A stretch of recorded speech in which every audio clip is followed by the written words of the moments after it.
Kathleen Martinez had 2 months to prove Cleopatra was buried at Taposiris Magna, or Egypt would shut her excavation down for good.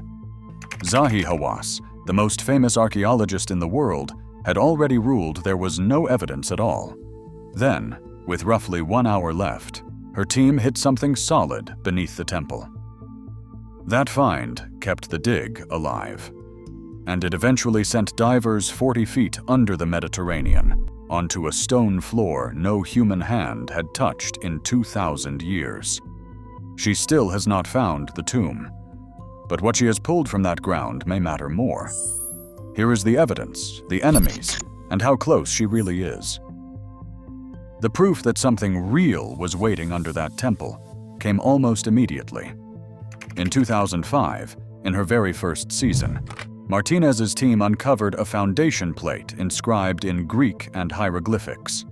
It identified the temple as dedicated to the goddess Isis.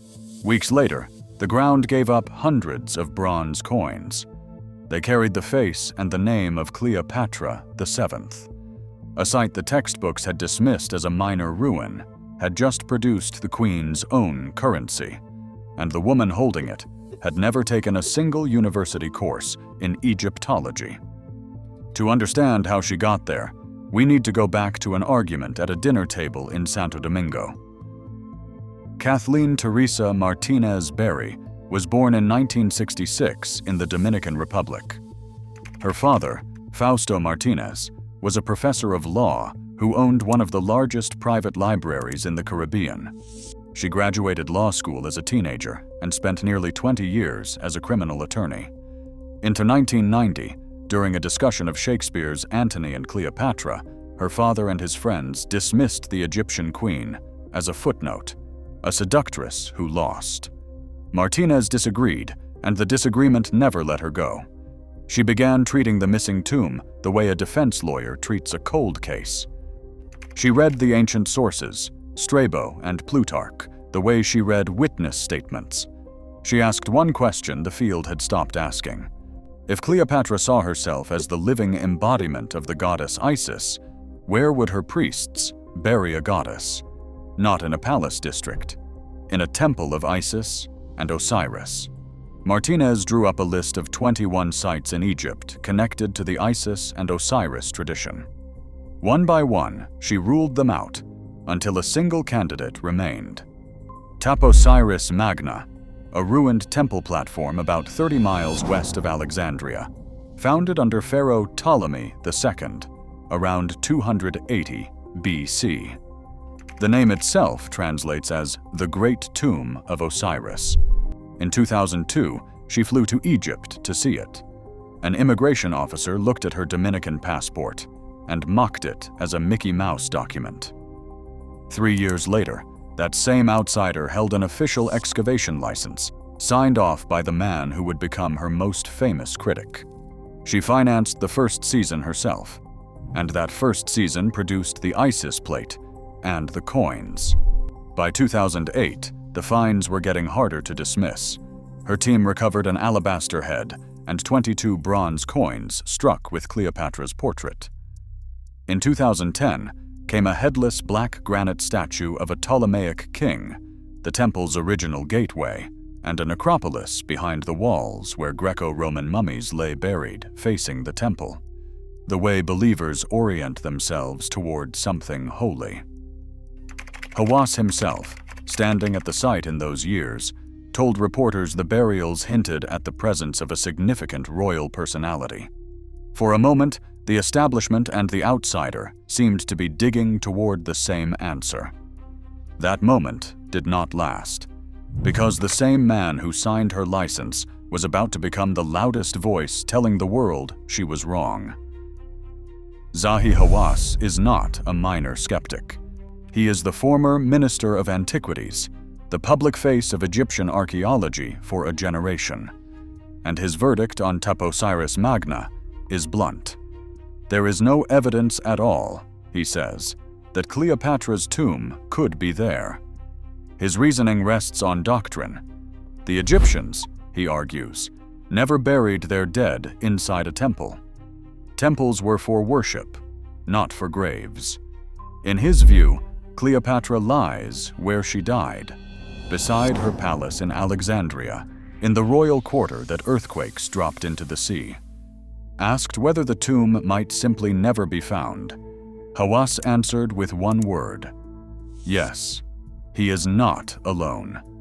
Franck Gaudiot, the French underwater archaeologist who has mapped the drowned streets of Alexandria since the 1990s, located the sunken island of Antirodos with the remains of Cleopatra's palace and a temple of Isis. Gaudiot believes the mausoleum lies there, underwater, between the palace and the temple. Duane Roller, one of Cleopatra's leading biographers, points out that there is no evidence she ever tried to hide her grave, and that hiding it from Octavian, the man who buried her, would have been impossible. Jane Draycott at the University of Glasgow notes that the ancient sources place the tomb in Alexandria, and adds a harder objection. Martinez's finds are announced through press conferences and the ministry, not through peer-reviewed journals. Paul Cartledge at Cambridge, Glenn Godenhoe at the University of Liverpool, Robert Gerville at UCLA, Susan Walker at Oxford. The list of doubters reads like a faculty directory. Godenhoe puts it coldly. The burials at Taposiris are more likely high-status priests than royalty, and the tomb search has drawn a blank. That is the establishment case, and it is not weak. But Martinez had an answer that no committee could argue with. She kept digging. And what came out of the ground next is the reason we are telling this story at all. In January 2021, her team opened 16 rock-cut burials in the temple necropolis. Inside several mummies, they found thin amulets of gold foil, shaped like tongues and placed in the mouths of the dead. Golden tongues, prepared so the deceased could speak before Osiris at the judgment of the soul, a practice echoed in the Book of the Dead. One gilded mummy wore the horns of the goddess Hathor, with the cobra of Wadjet at the forehead. Another carried a falcon of Horus at the throat. These were not paupers. Someone at Taposiris was burying people equipped to talk to gods. Then came November 2022, and the discovery that turned a fringe theory into international news. 13 meters below the temple, roughly 43 feet down, the team broke into a tunnel carved through solid sandstone. It runs 1,305 meters. That is 4,281 feet, longer than 14 football fields laid end to end, cut by hand more than 2,000 years ago. Egypt's Ministry of Tourism and Antiquities compared its engineering to the Tunnel of Eupalinos on the Greek island of Samos, one of the most celebrated feats of ancient engineering, and the press called the Taposiris passage a geometric miracle. We should be precise here, because precision is the difference between this channel and the videos that invented a tomb. Most experts, including Hawass, read this tunnel as an aqueduct, a water channel, not a burial corridor. Martinez herself has never claimed otherwise. What she noticed was stranger. The tunnel does not stop. It runs toward the coast, and parts of it lie drowned under groundwater, pointing like a stone finger straight at the Mediterranean. If you want more stories where the evidence is real and the debate is honest, subscribe. This channel lives in the gap between what is proven and what is still argued, because what happened next pulled one of the most famous explorers alive into a Dominican lawyer's theory. In December 2024, the ground delivered again. Beneath the southern enclosure wall, the team found a foundation deposit, a sacred trench sealed since the temple's construction. Inside were 337 coins, many bearing Cleopatra's image, along with oil lamps, a bronze ring dedicated to the goddess Hathor, and a scarab amulet inscribed with the phrase, "The justice of Ra has arisen." Ceramics in the deposit dated the temple's construction to the 1st century before Christ, Cleopatra's own century, and alongside the deposit came the find that started a war of words. A small white marble bust of a woman wearing a royal diadem, Martinez believes it may show Cleopatra herself. If she is right, it would be only the 8th surviving image of the queen on Earth, because the Romans destroyed her likenesses so thoroughly that only about 7 secure portraits exist today. Hawass looked at the bust and dismissed it in a sentence. "It is not Cleopatra at all," he said. "It is Roman." Even the ministry hedged, suggesting it more likely shows another royal woman or a princess. The bust now sits at the center of the argument, one carved face against a century of doctrine. But Martinez was no longer only digging down. She was following the tunnel out to sea, and for that, she recruited a man who knows more about finding things underwater than almost anyone alive. Robert Ballard, the oceanographer from the Woods Hole Oceanographic Institution, who located the wreck of the Titanic in September 1985, more than 12,400 feet down in the North Atlantic. Ballard brought Dr. Larry Mayer of the University of New Hampshire, and Egypt sent the hydrographic department of its own navy. Their method was simple and merciless. Mow the lawn with sonar, build a 3-dimensional model of the seafloor, then send divers to touch whatever the machines flag. On September 18, 2025, Egypt's Ministry of Tourism and Antiquities announced what those divers touched: a sunken port off the coast of Taposiris Magna. Stone structures rising more than 20 feet from the seabed. Possible columns, polished floors, cemented blocks, ship anchors, and amphora, the wine and cargo jars of the ancient world, dated to Cleopatra's era. Mapping showed the ancient coastline once ran about 2.5 miles farther out than today's shore. The temple on the ridge and the drowned harbor below were 2 ends of one landscape, and the tunnel points between them. National Geographic filmed the dives for a documentary called Cleopatra's Final Secret. Ballard's reaction on camera was not scripted caution. "I have been doing this for 50 years, he said. "I have never seen anything like this. This clearly looks like it is man-made. How does a working port end up 40 feet underwater? The answer is written in the region's geology. Researchers count at least 23 earthquakes striking the Egyptian coast between the years 320 and 1303. One of them, the catastrophe of the year 365, sent a tsunami over Alexandria and dropped the royal quarter into the harbor.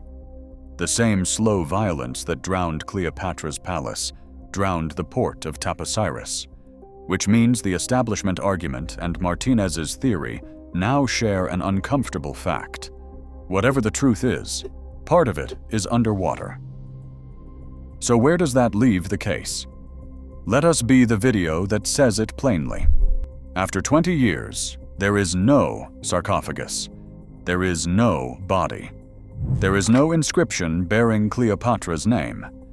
Martinez herself admits the tomb has not been discovered, and the skeptics have not moved. Draycott's objection still stands. Announcements are not peer review. And while we are correcting the record, one more myth needs to die. For years, videos have promised that Cleopatra's DNA was recovered through a skull from Ephesus, believed to belong to her sister Arsinoe. In January 2025, a team led by Gerhard Weber at the University of Vienna published the genetic analysis in Scientific Reports. The skull belongs to a boy, 11 to 14 years old, from the Italian peninsula. There is no Cleopatra DNA. There never was. Every video built on that premise is built on a corpse that turned out to be the wrong child. And yet, strip away the hype and look at what one outsider actually did. She predicted a temple of Isis would hold Ptolemaic royal traces, and the ground produced an Isis foundation plate, hundreds of Cleopatra's coins, and burials fit for the servants of a goddess. She was told the site was empty, and she pulled a 4,000-foot tunnel out of the bedrock. She was told the story ended at the shoreline, and she found a drowned port. The man who discovered the Titanic looked at her evidence and said he had never seen anything like it. Every season, the circle of ground where Cleopatra cannot be gets smaller. Remember that hour, the one left on the clock when her team hit something solid, and the excavation survived. 20 years of verdicts said, "Stop digging," and one stubborn hour said, "Keep going." Somewhere past the edge of the dive lights, under silt that has not moved since Rome ruled the world, the most famous grave in history is still waiting. The experts may be right that Kathleen Martinez will never lift that lid, but they said she would never find anything at all. And the sea is giving up its floor, one stone at a time.